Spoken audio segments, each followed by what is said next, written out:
Rasulullah sallallahu alaihi wasallam adalah seorang suami yang sangat romantik kepada isteri-isterinya. Baginda sallallahu alaihi wasallam adalah orang yang terbaik dalam melayani ahli keluarganya. Dan baginda sallallahu alaihi wasallam mempunyai hubungan yang sangat istimewa dengan para isterinya. Maka para isterinya menikmati suatu perhubungan yang sangat indah bersama suami mereka yang merupakan penghulu kepada seluruh rasul, imam kepada seluruh anbiya, seafdal makhluk di sisi Allah Subhanahu wa taala. Alangkah indahnya perhubungan mereka, ditarbiah terus daripada murabbi agung Nabi Muhammad sallallahu alaihi wasallam.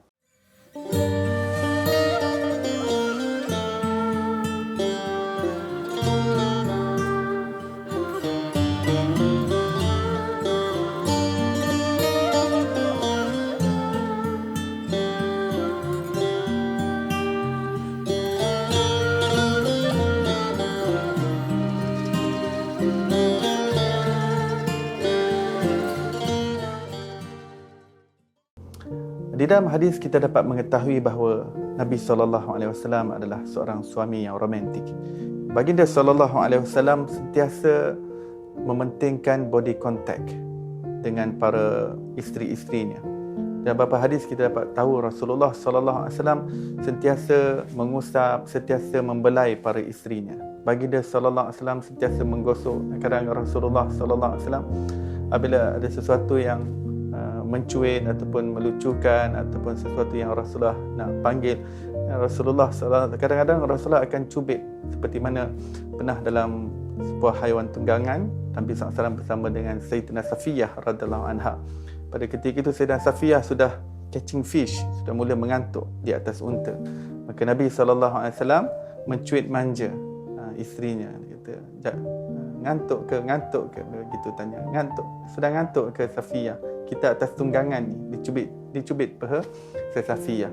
Begitu juga banyak kisah-kisah yang lain dan hadis-hadis yang lain bersama dengan isteri yang lain bahawa Nabi SAW sentiasa mengadakan body contact. Baginda SAW tidak kaku, baginda SAW tidak berjauhan dalam berhubungan dengan isterinya. Baginda SAW sentiasa mengadakan body contact, iaitu sentiasa menyentuh, membelai, mengusap. Dan ini adalah suatu perkara yang sangat penting dalam perhubungan suami isteri. Yang kedua, Nabi SAW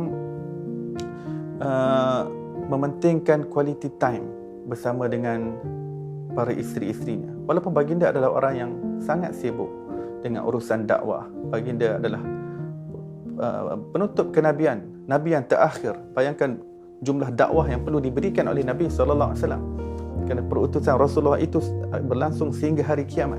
Tapi dalam keadaan kesibukan Nabi SAW, baginda tetap memperuntukkan quality time, masa bersama dengan para isterinya. Sama ada baginda SAW akan ajak berborak, baginda SAW akan ajak berbincang. Kadang-kadang pada waktu malam sekalipun, Rasulullah pada kebiasaannya, Rasulullah akan tidur lebih awal. Lepas isyak, baginda akan tidur lebih awal. Tetapi Nabi SAW melihat kepada keadaan.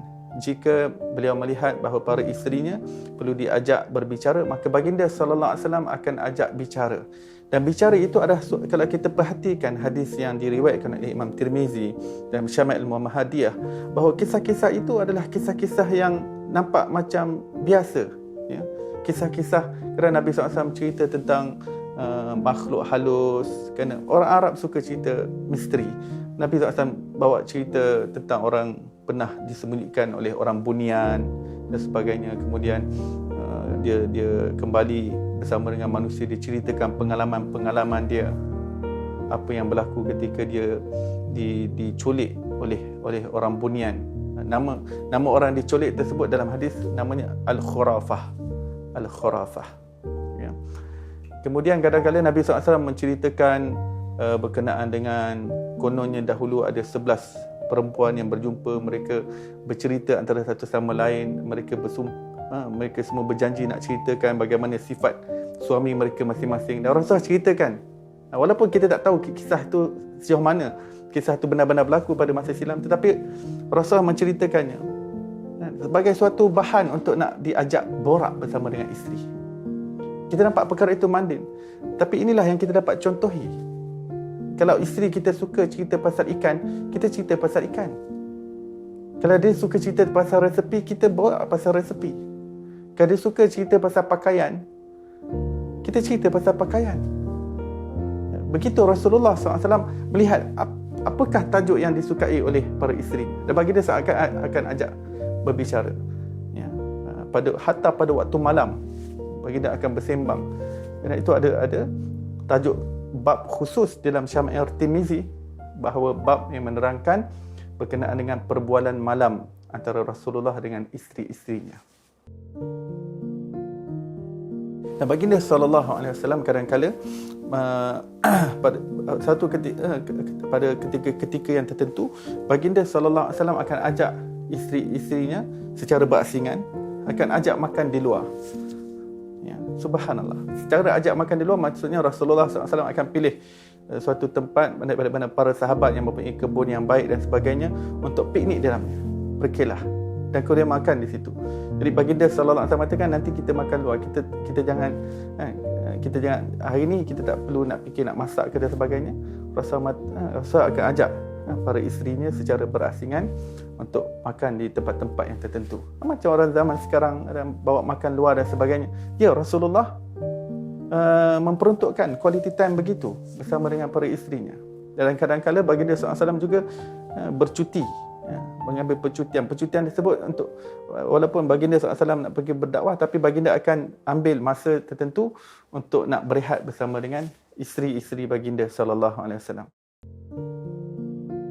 Pada suatu ketika Nabi SAW ajak pada waktu malam, ketika orang semua sudah tidur, baginda ajak Sayyidatina Aisyah untuk nak berjalan di lorong-lorong di Madinah Al-Munawwarah.